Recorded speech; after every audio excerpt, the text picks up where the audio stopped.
But we're not going to take anything away from the Jets off of Aaron Rodgers now onto the swing of emotions that was actually present in this game. Again, third overtime punt return touchdown in NFL history. We go from probably none of us really wanting to watch the Monday Night Football game. We might have assumed that the Bills were just going to absolutely take off with it. They were going to win this game, even though they were on the road, possibly going away, because let's be real, how much different is this New York Jets team?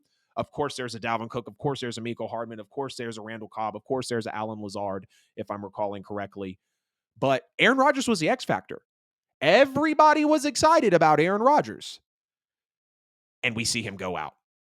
And we watch the Jets for the next 58 and a half, or no, about 56 and a half minutes, play one of the hardest football games and truly define the Robert Saleh era and effect that he has had on this New York Jets football team.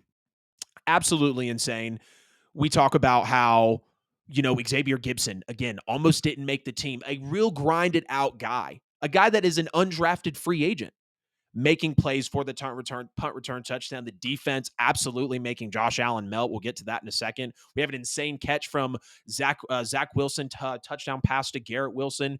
Breece Hall, 83-yard run. The Jets showed arguably the most heart in week one to conclude week one, without a doubt, because of Aaron Rodgers going down, grinding it out on the road. No Rodgers, ton of defense. Zach Wilson steps in, 66% completion, 141 yards, one touchdown, one interception.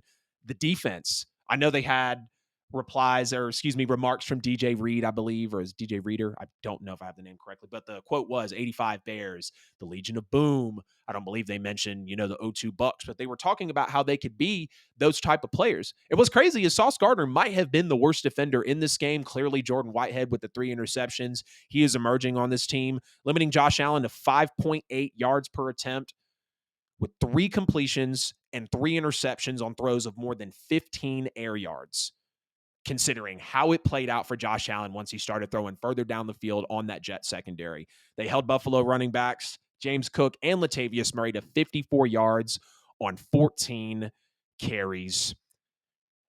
And you got to ask yourself, what now are, just sticking with the Jets a little bit before we spill over into what it really meant for the Buffalo Bills to just shit the bed on a Monday Night Football game. You got to ask yourself, where do the Jets go at quarterback from here? I mean, Wilson's quarterback 2 right now. I believe Mike White did depart in free agency, not necessarily sure there.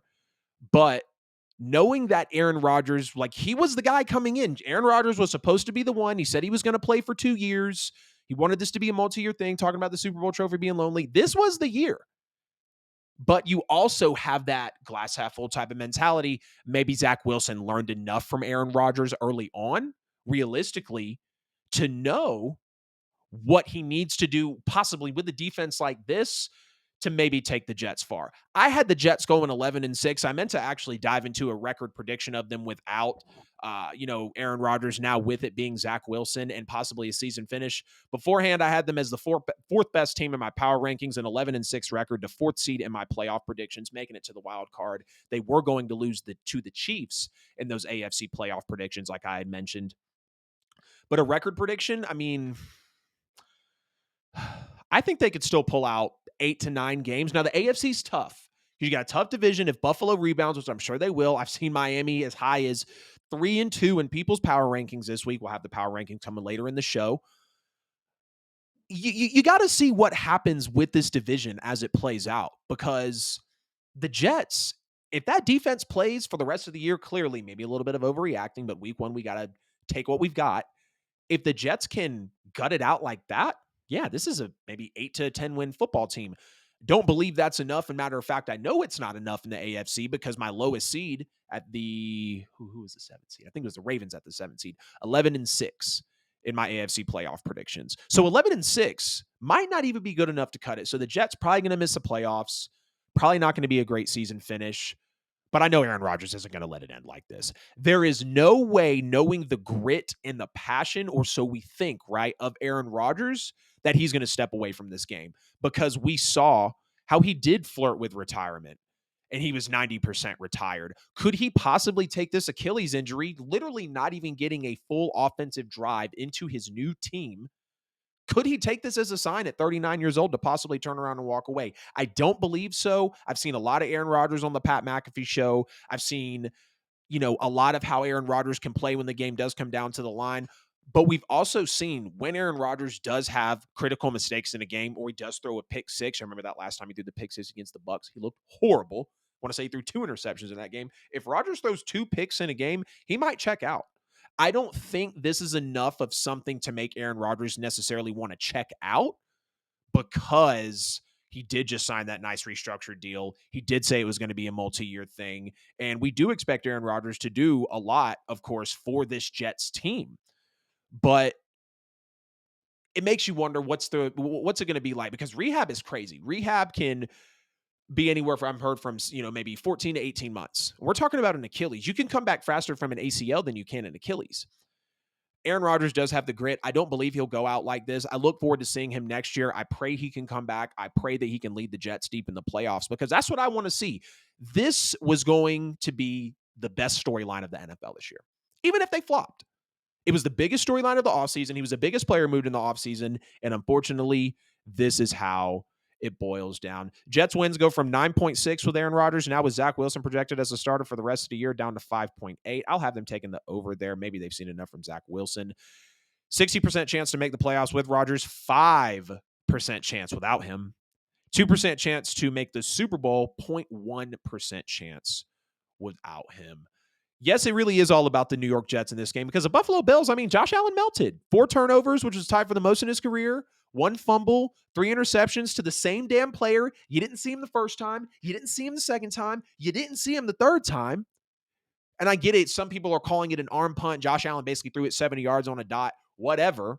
He forced it. He's trying to play hero ball, throwing in double coverage. There were more white jerseys than blue jerseys, and that's not hard to see. Look, Josh, I understand you're on the road, but come on, man. This is not what we wanted to see out of the Buffalo Bills stepping into the year. It's one of his worst games ever.